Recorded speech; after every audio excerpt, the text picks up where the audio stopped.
Hello guys. ड्रामे की starting में हमें फैनली को दिखाते हैं जो कि होस्टिंग का काम करती है। तभी उसके सामने बड़ी बड़ी कारें आकर रुक जाती है। गार्ड उसे चेयरमैन कहकर बुलाने लगते हैं। तभी वहां उसका भाई भी आ जाता है जिसका नाम लोंग होता है। वो अपनी सिस्टर से कहता है कि तुम जैंग ग्रुप की प्रेसिडेंट हो, फिर तुम इस छोटे से शो का होस्ट बनने का काम क्यों करती हो? 3 साल हो गए हैं, अब तुम घर चलो और लू फैमिली के साथ अपनी शादी को कंप्लीट करो। फैनली कहती है कि मेरा ऑलरेडी एक बॉयफ्रेंड है।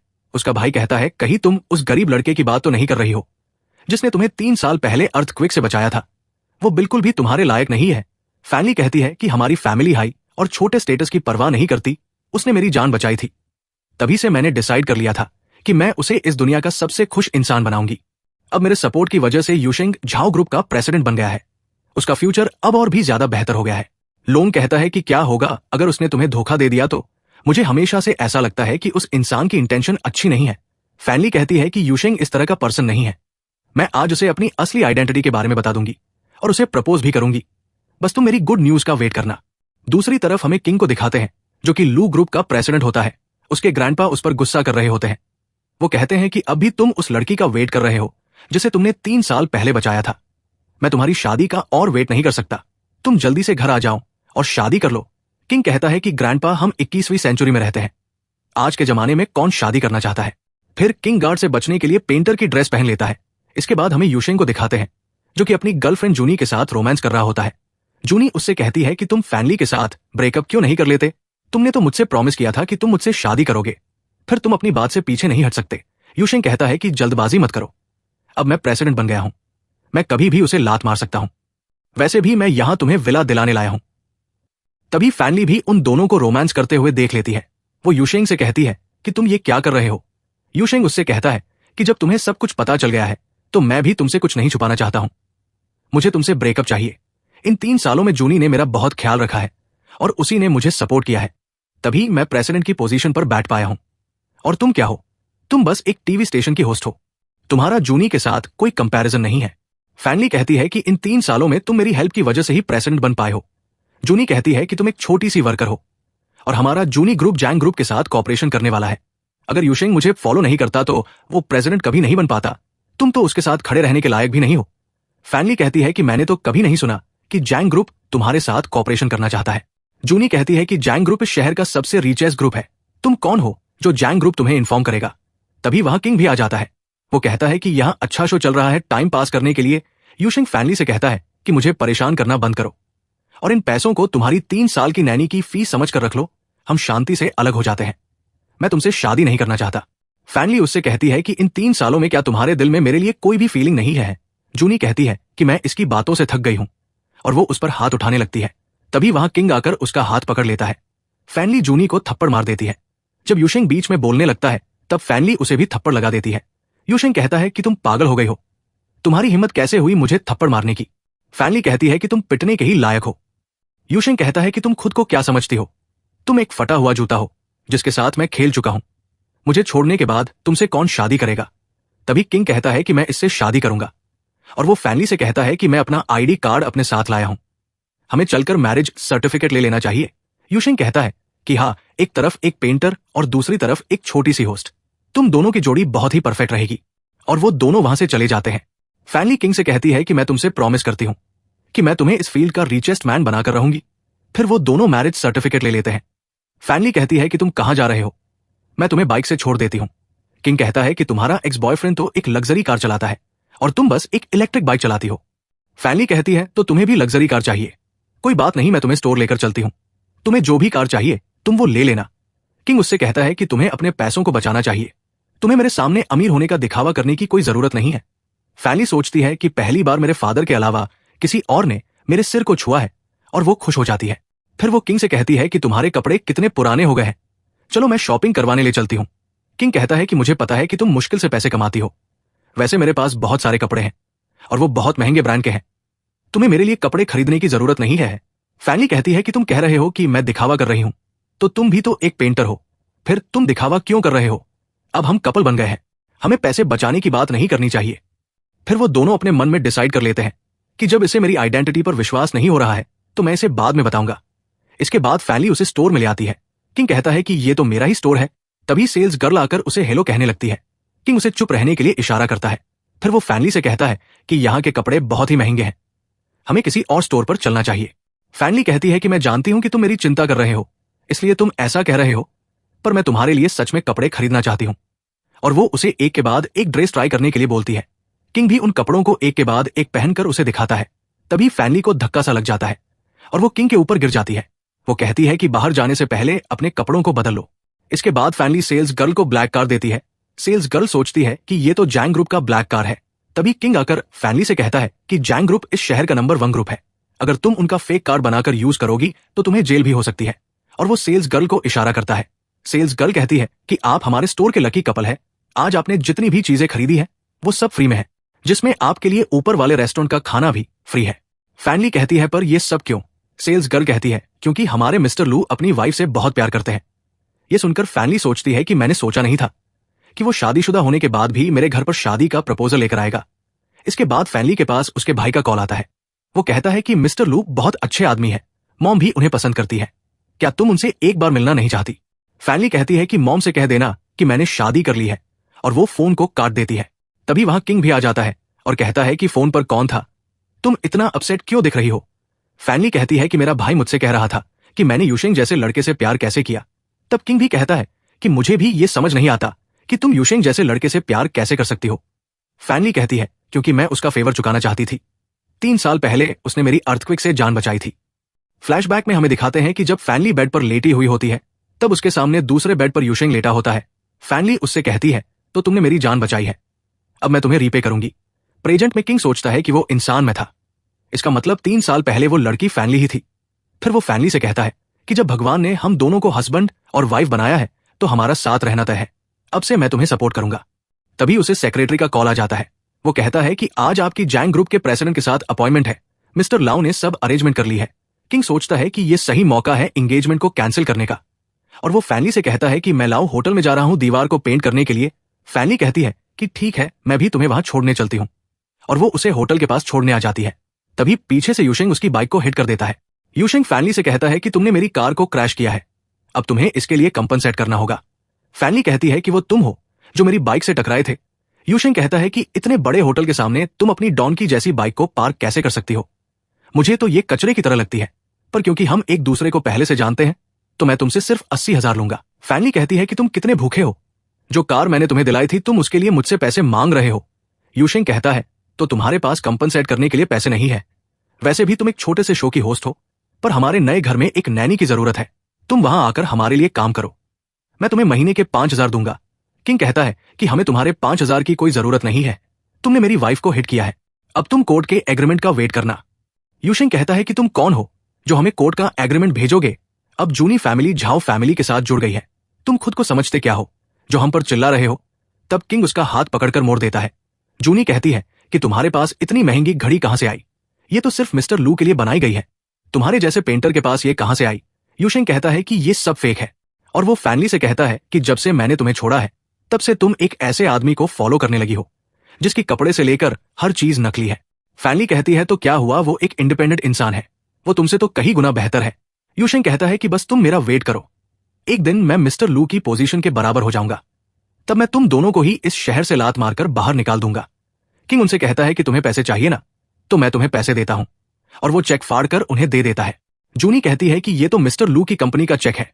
यूशेंग कहता है कि कहीं तुम मिस्टर लू तो नहीं हो?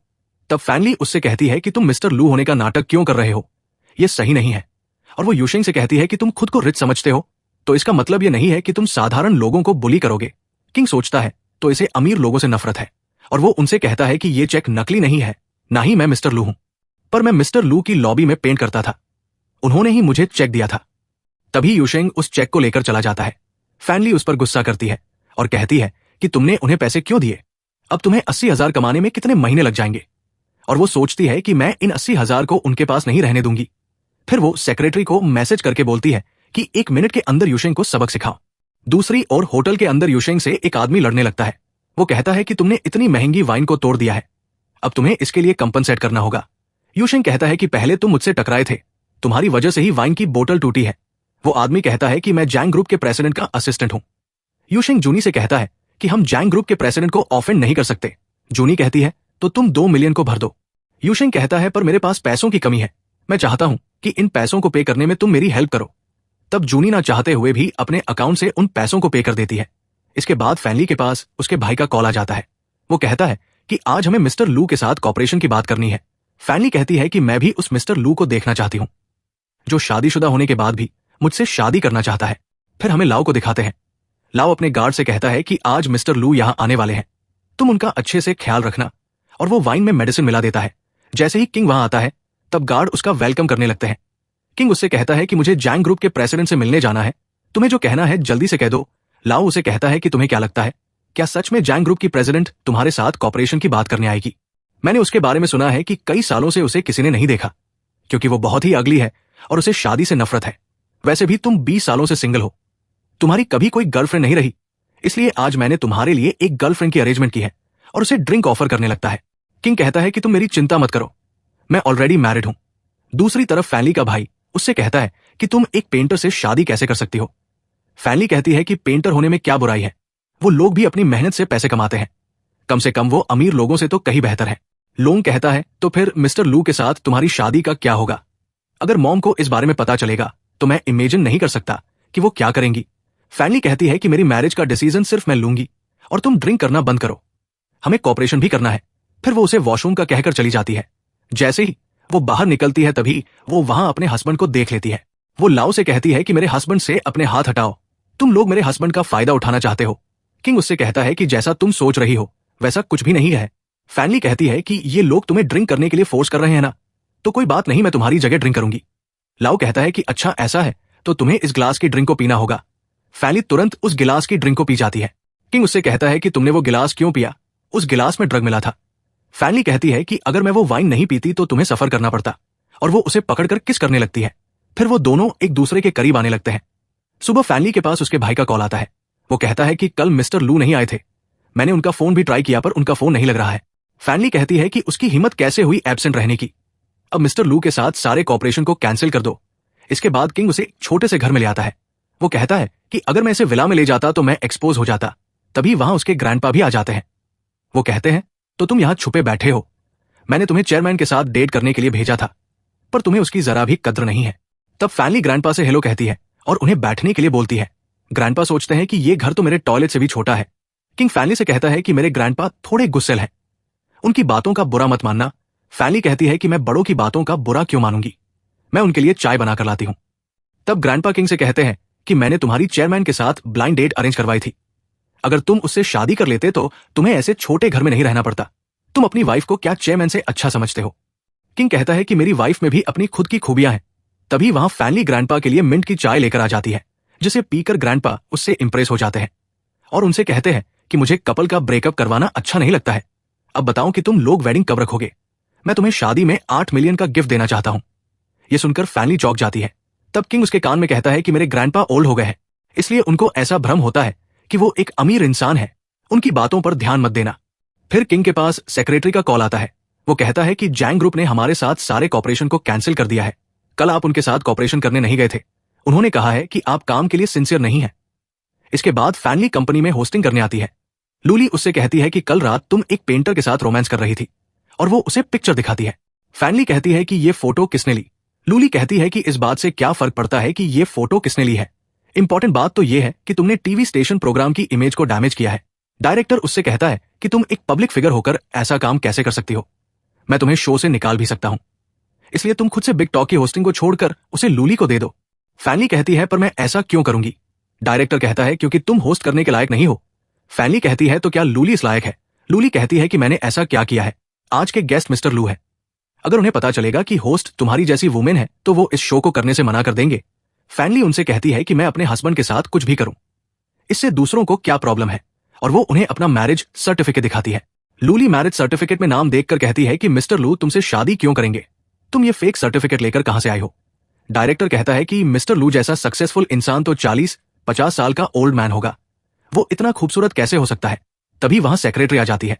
वो कहती है कि मिस्टर लू के पोस्टर में गड़बड़ी हो गई है। डायरेक्टर उस पोस्टर को देखता है तो उसमें ग्रैंडपा की फोटो होती है, जिसे देखकर फैनली चौंक जाती है। वो कहती है कि ये तो किंग के ग्रैंडपा है। वो सोचती है कहीं किंग ही तो मिस्टर लू नहीं है। डायरेक्टर उन पर गुस्सा करने लगता है और कहता है कि तुम लोगों से एक भी काम सही से नहीं होता, सेक्रेटरी कहती है पर हमारे पास मिस्टर लू की कोई भी फोटो नहीं है। डायरेक्टर कहता है कि फोटो तो मेरे पास भी नहीं है। तभी दूसरी सेक्रेटरी आकर कहती है कि मिस्टर लू यहाँ चुके हैं। फैनली किंग को देखकर कहती है कि तुम यहाँ क्या कर रहे हो। किंग कहता है कि मैं यहाँ शो करने आया हूँ। तब डायरेक्टर हंसने लगता है और फैनली से कहता है तुम अपने पेंटर हस्बैंड को मिस्टर लू बनाकर ले आए हो।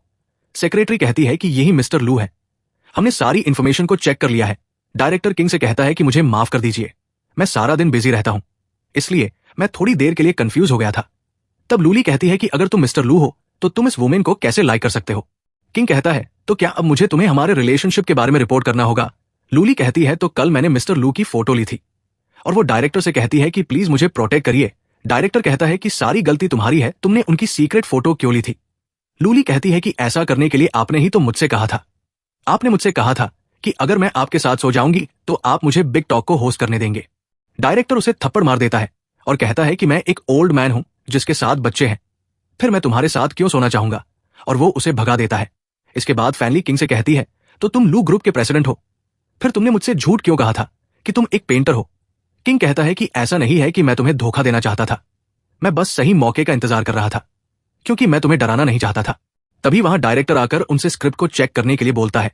फैनली स्क्रिप्ट को चेक करती है और कहती है कि इस स्क्रिप्ट में तो जैंग ग्रुप के बारे में बहुत सारी बातें लिखी हुई है। इसका मतलब किंग को इस शो में सिर्फ जैंग ग्रुप के प्रेसिडेंट को खुश करने के लिए बुलाया गया है, पर मैंने अभी तक लू ग्रुप के साथ कॉपरेशन को कैंसिल करने की अनाउंसमेंट नहीं की है। किंग डायरेक्टर से कहता है कि इस स्क्रिप्ट में प्रॉब्लम है, मेरा जैंग ग्रुप के साथ कोई कॉपरेशन नहीं है, क्योंकि उन्होंने कॉपरेशन को कैंसिल कर दिया है। क्या आप इस स्क्रिप्ट को चेंज कर सकते हैं। डायरेक्टर कहता है कि हमारे शो को ब्रॉडकास्ट करने का टाइम हो गया है, हम इस स्क्रिप्ट को चेंज नहीं कर सकते। जब आपका जैंग ग्रुप के साथ कोई कॉन्टैक्ट ही नहीं है तो आप प्लीज यहां से चले जाइए, ये शो आपके लिए नहीं है। किंग कहता है कि मेरे पास कई सारे सक्सेसफुल एक्सपीरियंस है, फिर तुम मुझे यहां से क्यों भगा रहे हो। डायरेक्टर कहता है कि आप हमारे शो के लेवल को नहीं समझते हैं। जैंग ग्रुप इस शहर का सबसे रिच ग्रुप है, कितने सारे लोग उनके साथ काम करने का सपना देखते हैं, पर वो तुम थे जिसने उनके साथ कॉपरेशन की बात नहीं की, फिर तुम मुझे बेवकूफ क्यों बना रहे हो।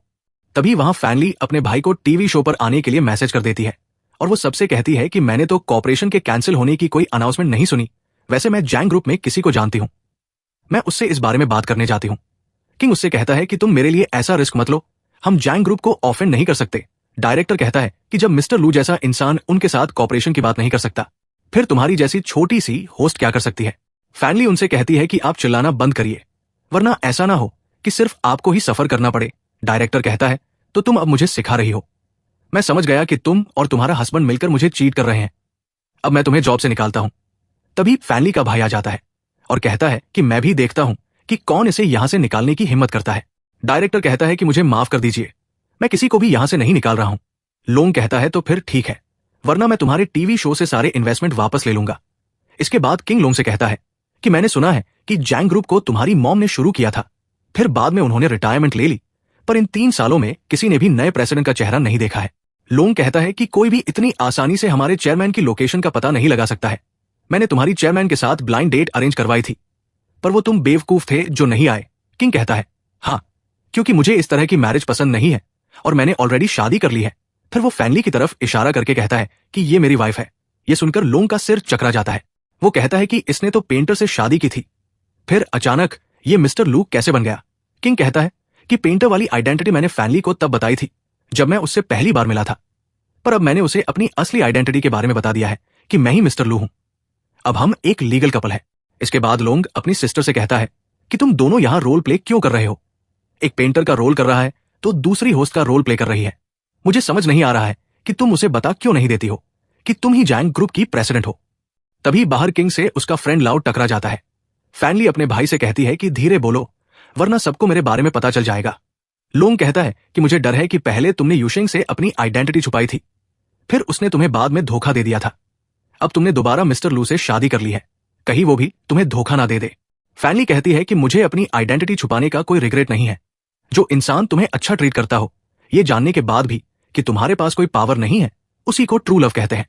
दूसरी तरफ लाउ डायरेक्टर को कॉल करके कहता है कि मैं आपकी कंपनी में कॉपरेशन की बात करने आया हूं।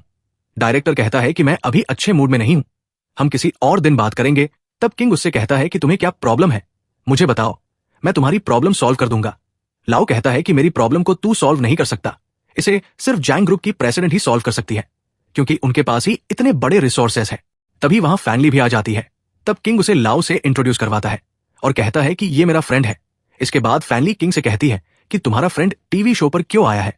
किंग उससे कहता है कि वो यहां तुम्हारे डायरेक्टर के साथ फॉरेनर कॉर्पोरेशन की बात करने आया था, पर तुम्हारे डायरेक्टर ने उसे मना कर दिया है। अब उसे अकेले ही सारे प्रोसीजर से गुजरना पड़ेगा। फैनली उससे कहती है कि कोई बात नहीं, अब मैं यहां हूं तो तुम्हारे फ्रेंड की प्रॉब्लम सॉल्व हो जाएगी। किंग कहता है कि उसकी प्रॉब्लम को सिर्फ जैंग ग्रुप की प्रेसिडेंट ही सॉल्व कर सकती है। तभी किंग को सेक्रेटरी का कॉल आता है। वो कहता है कि जैंग ग्रुप हमारे साथ फिर से कॉपरेशन करने के लिए रेडी हो गया है। ये सुनकर किंग खुश हो जाता है। इसके बाद फैनली की मॉम उसके घर बैठी होती है। वो कहती है कि तुमने मुझे बताए बिना शादी कैसे कर ली और अब तुम छोटे से घर में रह रही हो। तभी फैनली उन्हें अपना मैरिज सर्टिफिकेट दिखाती है। उसकी मॉम कहती है कि यही तो लू ग्रुप का प्रेसिडेंट है जिसे मैं तुमसे इंट्रोड्यूस करवाना चाहती थी। फैनली कहती है, हाँ, मैं आपको सरप्राइज देना चाहती थी। उसकी मॉम कहती है कि ये कैसा सरप्राइज हुआ, अभी तक तुम दोनों ने वेडिंग नहीं रखी है। मेरे साथ घर चलो, मैं तुम दोनों की वेडिंग करवाती हूं। फैनली कहती है कि हम वेडिंग जरूर रखेंगे, पर वेडिंग से पहले मुझे कुछ इंपॉर्टेंट काम करना है। इसके बाद जूनी और यूशेंग डायरेक्टर के पास आ जाते हैं और उनसे कहते हैं कि हम यहां इस शो के होस्ट को रिप्लेस करने के लिए आए हैं। डायरेक्टर कहता है पर इस शो के होस्ट को रिप्लेस नहीं किया जा सकता। जूनी कहती है कि कैसा रहेगा अगर मैं उसके ऊपर अपने बॉयफ्रेंड को सेड्यूस करने का ब्लेम लगाऊं तो, और वो उन्हें फोटो दिखाती है। डायरेक्टर खुश हो जाता है और कहता है कि तुम चिंता मत करो, ऐसी कैरेक्टर वाली लड़की को तो मैं अपने शो में कभी होस्ट नहीं करने दूंगा। कल मिस्टर जियांग ने एक सेलिब्रेशन पार्टी रखी है, तुम दोनों भी वहां मेरे साथ चलना, मैं तुम्हें उनसे इंट्रोड्यूस करवाऊंगा। इसके बाद नेक्स्ट डे डायरेक्टर लूली से कहता है कि मिस्टर जियांग के सामने अच्छे से परफॉर्म करना। जैसे ही वो डिनर के रूम में आते हैं तब वहां पहले से ही फैनली किंग के साथ बैठी होती है। फैनली कहती है कि क्या हुआ, तुम लोग मुझे देखकर इतने सरप्राइज क्यों हो गए। डायरेक्टर कहता है कि इन फोटो को तुम्हें अपने हस्बैंड को दिखाना चाहिए कि तुम 3 सालों से मिस्टर यूशेंग को सेड्यूस कर रही थी। फैनली यूशेंग से कहती है तो तुमने इन फोटो को सीक्रेटली खींचा था। यूशेंग कहता है कि बकवास करना बंद करो, तुमने मेरे फोन से इन फोटो को लिया था, अब तुम मेरे सामने क्या होने का दिखावा कर रही हो। मैं तुम्हारी जैसी वुमेन को बहुत अच्छे से जानता हूं। जूनी कहती है कि बस मिस्टर जियांग को यहां आने दो, फिर वो तुम्हें इस जॉब से निकाल देंगे। डायरेक्टर कहता है कि मैं तुम्हें इस शो को होस्ट नहीं करने दूंगा, चाहे भले ही यहां जैंग ग्रुप के प्रेसिडेंट क्यों ना आ जाए। तभी फैनली की मॉम आ जाती है और कहती है कि कौन मेरी बेटी को इस शो से निकालना चाहता है। तभी सभी लोग उन्हें देखकर चौंक जाते हैं और कहते हैं कि यही तो जैंग ग्रुप की फाउंडर है। फैनली की मॉम कहती है कि हाँ, मेरी बेटी ही जैंग ग्रुप की प्रेसिडेंट है। यह सुनकर किंग भी चौंक जाता है। फैनली डायरेक्टर से कहती है कि आप किसे यहां से बाहर निकालना चाहते थे। डायरेक्टर कहता है कि मुझे पता नहीं था कि तुम ही जैंग ग्रुप की प्रेसिडेंट हो। फैनली कहती है कि अब तुम्हें अपनी गलती मानने के लिए बहुत देरी हो चुकी है। तुम इतने सालों से अपने पावर का फायदा उठाकर करेक्शन कर रहे थे। ये तुम्हारे क्राइम के सारे एविडेंस हैं। हमने पुलिस को कांटेक्ट कर लिया है। अब तुम जेल जाओ और अपनी गलतियों का रीपे करो। डायरेक्टर उनसे माफी मांगने लगता है। तभी पुलिस आकर उसे पकड़ कर ले जाती है। फैनली यूशेंग को थप्पड़ मारती है और कहती है कि 3 साल पहले तुमने मेरी जान बचाई थी, इसलिए मैंने तुम्हें इतने सालों तक बर्दाश्त किया है। यूशेंग कहता है कि मुझे तुमसे नफरत है, मैंने कभी भी तुम्हें बचाया नहीं था। अगर तुम खूबसूरत और पैसे वाली नहीं होती तो मैं कभी अपने 3 साल तुम पर बर्बाद नहीं करता। यह सुनकर फैनली को गुस्सा आ जाता है। तब किंग उसे शांत करने लगता है और कहता है कि वो इंसान मैं था जिसने तुम्हें 3 साल पहले बचाया था। 3 साल पहले मैं एक बिजनेस ट्रिप पर बाहर गया था जहां मुझे भूकंप का सामना करना पड़ा। मैंने तुम्हें बचाकर हॉस्पिटल भेज दिया था। फिर मेरे ग्रैंडपा मुझे आकर घर ले गए। जब मैं वापस आया तो मैंने तुम्हें ढूंढने की बहुत कोशिश की, पर तुम मुझे कहीं नहीं मिली। मुझे ये उम्मीद नहीं थी कि मैं अचानक तुमसे मिल जाऊंगा। फैनली किंग को हक कर लेती है और कहती है कि तुम हमेशा से वही ब्लाइंड डेट वाले इंसान थे और तुम ही मेरे पार्टनर भी थे, यहां तक कि मेरे सेवियर भी तुम ही हो। किंग कहता है कि सारी गलती मेरी है, मैंने तुम्हें पहले ये सब नहीं बताया। फैनली कहती है कि कोई बात नहीं, मैंने भी तो तुम्हें नहीं बताया कि मैं जैंग ग्रुप की प्रेसिडेंट हूं, वरना तुम मेरे बारे में बहुत पहले ही जान चुके होते। किंग कहता है क्योंकि ये सारी अरेंजमेंट गॉड ने ही करवाई है, किस्मत में हमारा साथ रहना लिखा है। फैनली अपनी मॉम से कहती है कि मैं अपने हस्बैंड के साथ एक ग्रैंड वेडिंग को रखना चाहती हूं और वो किंग को हक कर लेती है और यहीं पर इस ड्रामे की एंडिंग हो जाती है। आपको यह ड्रामा कैसा लगा कमेंट करके जरूर बताएं।